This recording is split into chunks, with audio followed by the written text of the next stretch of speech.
We're live from New Delhi. You're watching DD India Live, India's voice to the world. I'm Lipakshi Khurana. Coming up in the next 30 minutes.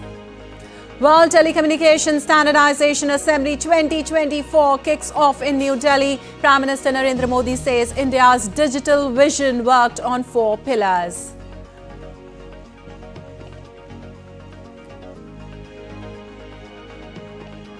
Ties plunge further between India and Canada as both countries expel top diplomats over murder accusations.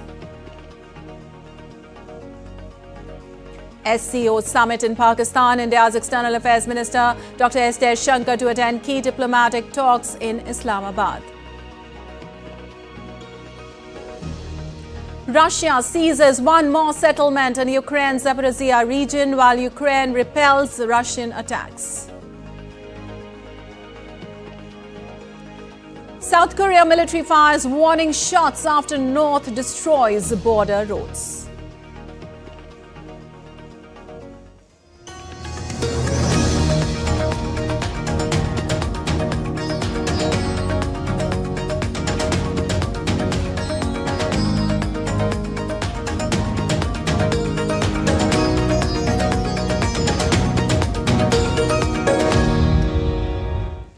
Well, on to the top story this hour. Prime Minister Narendra Modi inaugurated one of the most significant global events in telecommunications, the World Telecommunications Standardization Assembly 2024 in New Delhi a short while ago. It is for the first time that the ITU WTSA is being hosted in India and the Asia Pacific.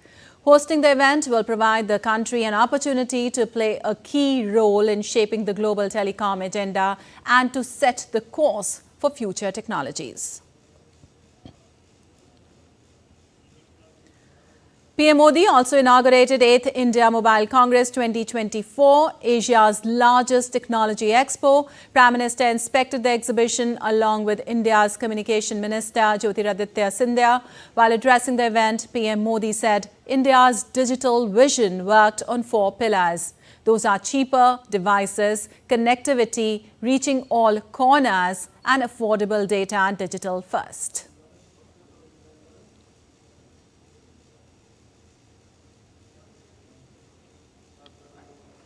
हजारों वर्षों से वसुधैव कुटुंबकम के अमर संदेश को जीता रहा है। हमें G20 का नेतृत्व करने का अवसर मिला, तब भी हमने one earth, one family, one future का ही संदेश दिया।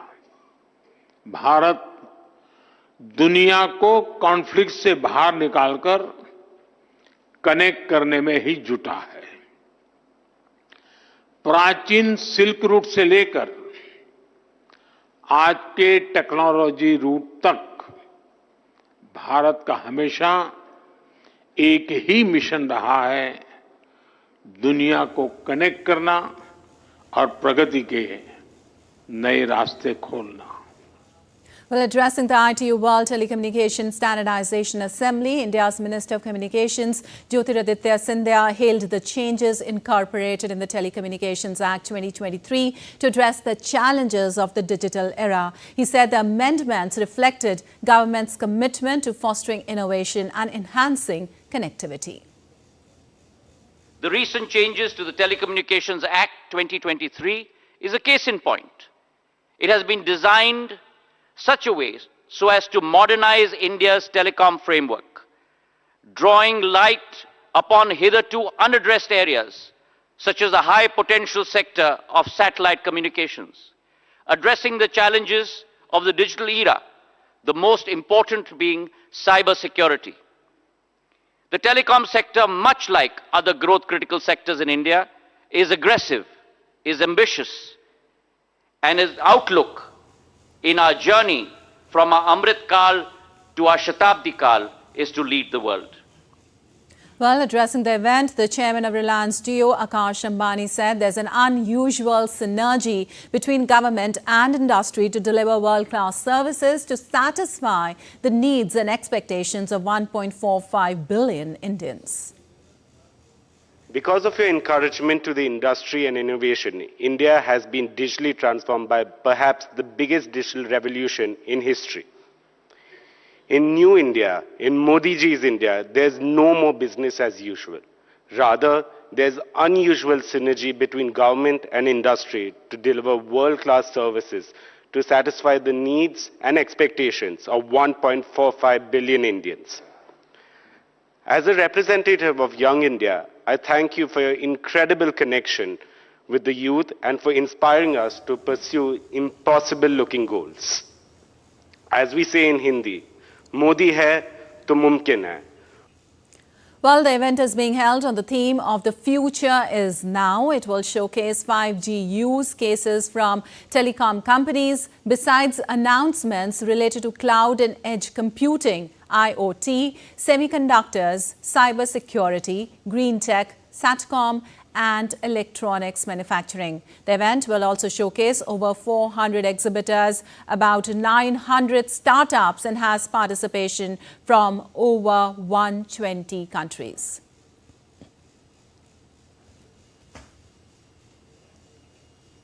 And India-Canada ties have been strained for over a year, and now they've plunged even lower over the same issue. India has expelled 6 Canadian diplomats, including Acting High Commissioner and Deputy High Commissioner. It has asked them to leave India before 19th of October. Indian government has also announced the withdrawal of its High Commissioner and other diplomats from Canada, citing concerns over their safety due to Justin Trudeau-led Canadian government's actions amid a rising extremism. Let us take a look at this report. India and Canada have been at daggers drawn ever since Prime Minister Justin Trudeau made a statement in the Canadian Parliament in September last year, charging India of having a hand in the alleged killing of Hardeep Singh Nijjar. India had dismissed those charges with contempt and demanded proof from Canada. Now, not only has Canada repeated its unfounded allegations, but it has also sent a diplomatic communication to India suggesting that the Indian High Commissioner in Ottawa and other diplomats are persons of interest in a matter related to an investigation. In a sharply worded statement, India's External Affairs Ministry has said, the Government of India strongly rejects these preposterous imputations and ascribes them to the political agenda of the Trudeau government, that it is centred around vote bank politics. The Indian Foreign Ministry further said that this communication has come despite the Canadian government not sharing a shred of evidence with the Indian government, even after repeated requests. It was also said that the latest step follows interactions where assertions were made sans facts. The move leaves no doubt that there is a deliberate strategy to smear India for political gains. Prime Minister Trudeau's hostility to India has long been in evidence. Trudeau's 2018 India visit was aimed at currying favour with the vote bank. Trudeau's 2018 India visit rebounded on him to his discomfiture. Trudeau's cabinet has included individuals who have openly associated with an extremist and separatist agenda regarding India. Trudeau's naked interference in India's internal politics in December 2020 showed how far he was willing to go. His government was dependent on a political party whose leader openly espouses a separatist ideology vis-à-vis India. Trudeau's government has been under criticism for turning a blind eye to foreign interference in Canadian politics. Trudeau's government has deliberately brought in India in a bid to mitigate the damage. The latest development of targeting Indian diplomats is the next step in damage control. It's no coincidence that the move has been made when Trudeau is to depose before a commission on foreign interference. The move also serves the anti-India separatist agenda which the Trudeau government has constantly pandered to for narrow political gains. The Trudeau government has consciously provided space to violent extremists and terrorists. Space has been given to harass, threaten and intimidate Indian diplomats and community leaders in Canada. Death threats have been issued to Indian diplomats and others. All such activities have been justified in the name of freedom of speech. Some anti-India individuals who entered Canada illegally have been fast-tracked for citizenship. Multiple extradition requests from the Government of India for terrorists and organised crime leaders living in Canada have been ignored. The MEA also said that India's Canadian High Commissioner Sanjay Kumar is the senior-most serving diplomat and the aspersions cast on him ludicrous and deserve to be treated with contempt.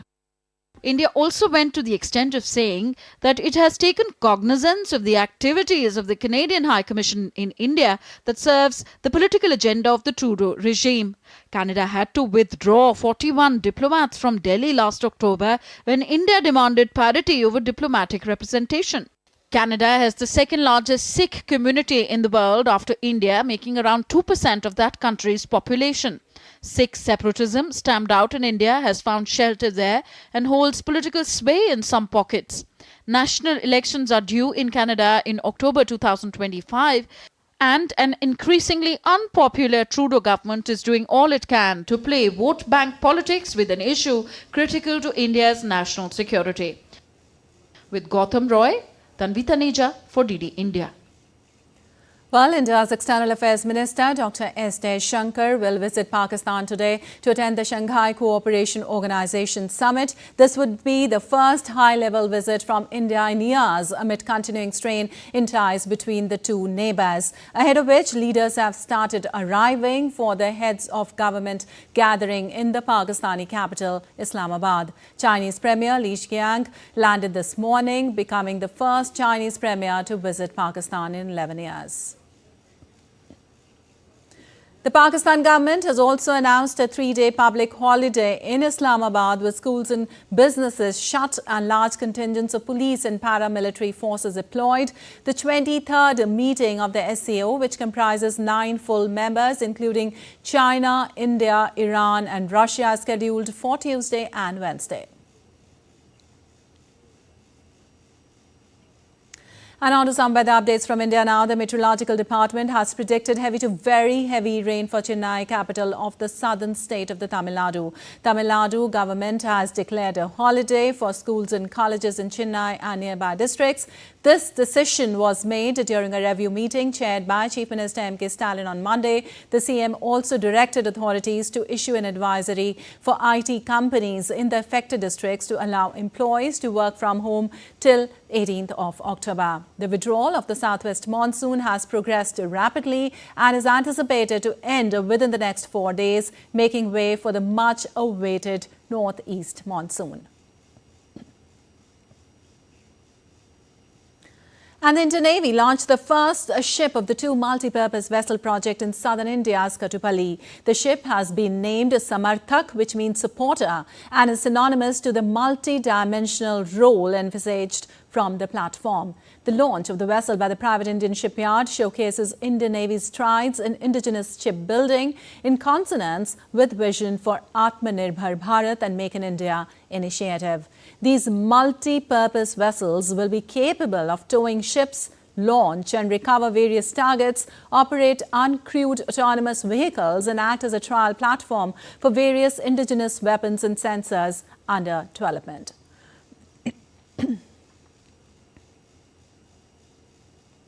And still to come in this edition of DD India Live. We'll give you all the updates from West Asia conflict as Netanyahu vows to hit Hezbollah without mercy. China sanctions 2 Taiwanese for separatist acts after holding military drills around Taipei. And Donald Trump and Kamala Harris hit the campaign trail in battleground state of Pennsylvania, one of the 7 key U.S. swing states.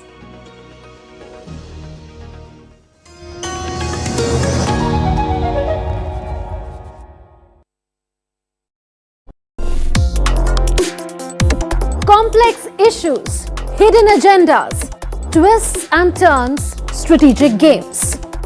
We think all dots are linked. We just need to connect them. Join me every week as I connect the dots to unravel hidden designs in statecraft, mysteries, and decode issues that matter to you.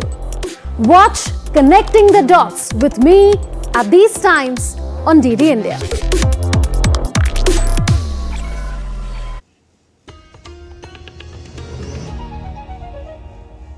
Welcome back. You're watching DD India Live. I'm Lepakshi Kurana, and moving on. China on Monday sanctioned Taiwanese businessman Robert Thao and lawmaker Puma Shen for alleged criminal and pro-Taiwan independence activities. In a statement, the Taiwan Affairs Office said the Black Bear Academy that both men were associated was seeking to incite separatism that would endanger cross-strait ties. The move comes as China on Monday launched fresh military drills around the democratically governed island that China claims as its own.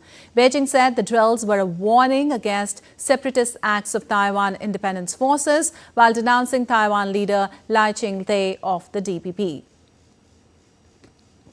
Also, China's actions are drawing condemnation from US and UK. The United States said China's actions were unwarranted and risk escalation as it called on Beijing to act with restraint, while Britain doesn't support any unilateral attempts to change the status quo and calls for restraint and the avoidance of any further actions that may undermine peace and stability in the region. And South Korea's military fired warning shots on Tuesday near the heavily fortified border with the north after Pyongyang's military blew up sections of roads linking the two countries. Earlier today, North Korea has blown up sections of the road north of the military demarcation line dividing the countries. Tensions on the Korean peninsula have been increasingly amid an escalating war of words after the north accused its rival of sending drones over the country's capital, Pyongyang. North Korean leader Kim Jong-un had overseen on Monday a meeting with defense and security officials to discuss how to respond to the enemy's serious provocation that violated the sovereignty of the DPRK.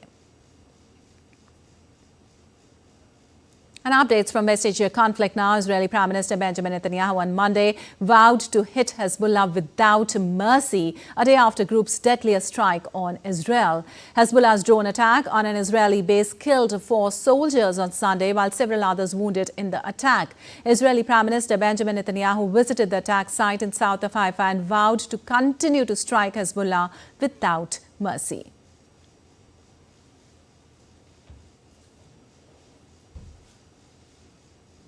We are continuing to fight. We are paying painful prices, but we have great achievements which we will continue to make. I would like to make it clear, we will continue to strike Hezbollah without mercy everywhere in Lebanon, including Beirut. Well, Israeli Prime Minister Benjamin Netanyahu on Monday rejected accusations that Israeli troops had deliberately targeted UNIFIL peacekeepers in Lebanon. In a video message, Netanyahu has accused Hezbollah of using UNIFIL positions as cover while it attacks Israel. The Israeli PM repeated his call for UNIFIL to temporarily leave the combat zone. The charge that Israel deliberately attacked UNIFIL personnel is completely false. It's exactly the opposite. Israel repeatedly asked UNIFIL to get out of harm's way. It repeatedly asked them to temporarily leave the combat zone, which is right next to Israel's border with Lebanon. In fact, on the day that Israel began its ground operation next to our border with Lebanon, we asked them specifically, please leave this area so you're not harmed. Israel is not fighting UNIFIL. It's not fighting the people of Lebanon. It is fighting Iran's proxy Hezbollah, which uses Lebanese territory to attack Israel. Hezbollah attacked Israel last year without any provocation on October 8th, a day after the Hamas massacre. And it's continued to attack us ever since by launching over 10,000 rockets and missiles at Israel. Hezbollah uses UNIFIL facilities and positions as cover while it attacks Israeli cities and communities. Meanwhile, on the other hand, UNIFIL has refused to relocate from southern Lebanon. The UN force has said that it would remain in place despite pressure from Israel to leave its positions. UN peacekeeping chief Jean-Pierre Lacroix said the decision has been made that UNIFIL would currently stay in all its positions in spite of the calls that were made by the Israeli Defense Forces to vacate the positions that are in the vicinity of the Blue Line. 5 peacekeepers were injured in a series of incidents last week, with the latest seeing the UN force accuse Israeli troops of breaking through a gate and entering one of their positions.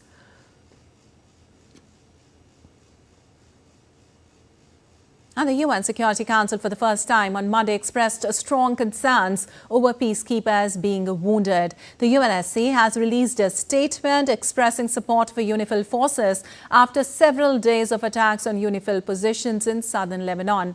The 15-member council also urged all parties to respect the safety and security of the personnel and premises of the UNIFIL. The Security Council also called for the full implementation of its Resolution 1701, which was adopted in 2006 with the aim of keeping peace on the border between Lebanon and Israel. And the latest from Russia-Ukraine conflict, Russia seized one more settlement in Ukraine's Zaporizhia region, while Ukraine reported on the same day repelling multiple Russian attacks on the front lines. Also, Russian Ministry of Defense confirmed that military have killed Ukrainian troops and destroyed Ukrainian armored vehicles and several personal equipments. The Russian tactical air, missile and artillery forces had also attacked the Ukrainian forces in over 119 regions. Meanwhile, the General Staff of the Ukrainian Armed Forces reported 107 battles in the front line since Monday. As per the direction of Pokrovsk, the Russian military launched over 18 attacks on Ukrainian positions. On the Kurakov front, Russian forces have carried out 29 assaults on multiple residential areas. And former President Donald Trump and Vice President Kamala Harris campaigned in Pennsylvania, one of the 7 key U.S. swing states. During a campaign stop at Erie, Harris slammed Trump for his ominous comments about the enemy within the United States and the threat to deploy the military domestically. Recent polls show Trump and Harris are neck and neck in the 7 swing states that are Michigan, Pennsylvania, Wisconsin, Arizona, Georgia, Nevada, and North Carolina.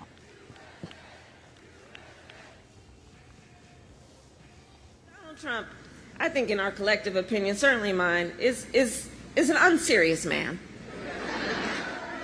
But the consequences of him ever being president again are brutally serious. Donald Trump is increasingly unstable and unhinged.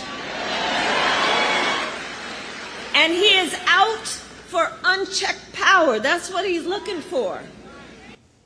Well, Donald Trump also hit the trail in the state with a town hall outside Philadelphia. Early in an interview, Trump discussed his concerns about the upcoming election day and his potential second term. Trump dismissed Biden's awareness and emphasized that the real threat comes from within the country.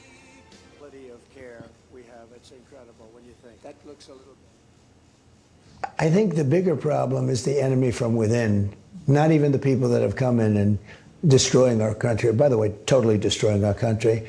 The towns, the villages, they're being inundated. But I don't think they're the problem in terms of election day. I think the bigger problem are the people from within. We have some very bad people. We have some sick people, radical left lunatics. And I think they're and it should be very easily handled by, if necessary, by National Guard, or if really necessary, by the military, because they can't let that happen. And on to some sports news now. India's Sports Ministry has put the National Sports Governance Bill in public domain on Monday. They have invited suggestions from public and the stakeholders as part of pre-legislative consultation process. The bill aims to provide for the development and promotion of sports, welfare measures for sports persons, ethical practices in sports. It also seeks to establish Sports Regulatory Board of India, which will act as central regulatory authority responsible for granting recognition to National Sports Federation and ensure compliance with governance, financial and ethical standards. Its objective is to set up measures for the resolution of sports grievances and sports disputes. Stakeholders and general public have been requested to send their suggestions by the 25th of October. And two-time 5,000-meter world champion Ethiopia's Mukhtar Edris has confirmed his participation at the Delhi Half Marathon to be held on the 20th of October. The Delhi Half Marathon, a gold standard World Athletics label road race, which began in 2005, is set to be raced for the 19th edition. Edris will participate in the event for a third time. The 30-year-old Ethiopian runner debuted in the 2020 edition, finishing fourth. In 2022, Edris finished at the 8th place. The women's field includes the 2022 Commonwealth Games champion in the 10,000 metre, Eilish McColgan. Eilish won gold in the 10,000 metre at the 2022 Commonwealth Games in Birmingham, setting a new record. All right, that's all for this edition of DD India Live, but let us know your thoughts on the news of the day. For those on the go, you can get all the latest news and updates from India and across the world on the DD India mobile app. The app is available on both Android and iOS platforms. Scan the QR code on the screen to download now. All right, we'll be back with more news as it breaks here on DD India. I'm Lipakshi Khurana from all of us here in Delhi. Thanks for watching DD India Live.